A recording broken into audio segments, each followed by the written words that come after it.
হাদি কেবল একটি নাম নয়, ইতিহাস। ৩২ বছরেই এই বিপ্লবীর জীবন শেষ করেছে অধ্যায়। কিন্তু দৃষ্টিসীমা পর্যন্ত লাখ লাখ মানুষের এমন ভালোবাসা নিশ্চয়ই নতুন বার্তা দিচ্ছে আগামীর বাংলাদেশকে। আর সে বার্তা আধিপত্যবাদ রুখে দেবার, অনিয়ম দুর্নীতির বিরুদ্ধে ইনসাফের এক জনপদ গড়ার।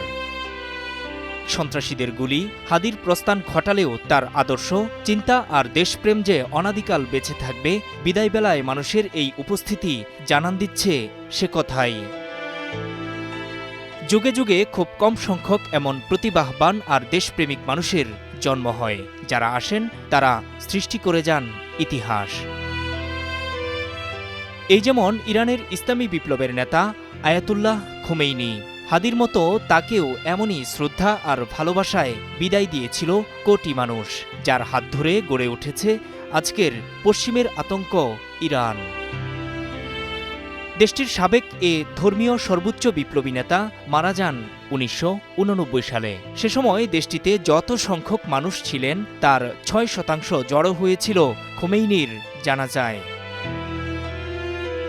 ১ কোটিরও বেশি মানুষ তার জানাজায় অংশ নিয়েছিল বলে গিনেস ওয়ার্ল্ড রেকর্ডসে ২০১২ সালে সবচেয়ে বড় জানাজার স্বীকৃতি দেয়া হয় আগ্রাসন বিরোধী খোমেইনির জানাজাকে।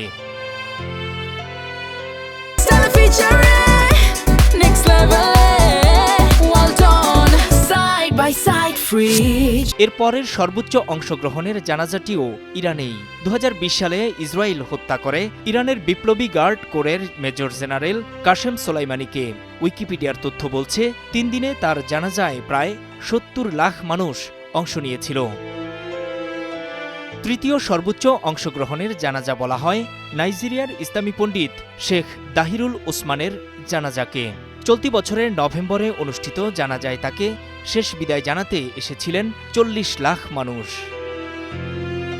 খোমেইনি, সোলাইমানি কিংবা হাদি, তাদের বিদায় জানানো সংখ্যায় নয়, আদর্শ আর ভালোবাসার প্রতিফলন, সেটিই যুগ যুগ ধরে প্রমাণিত।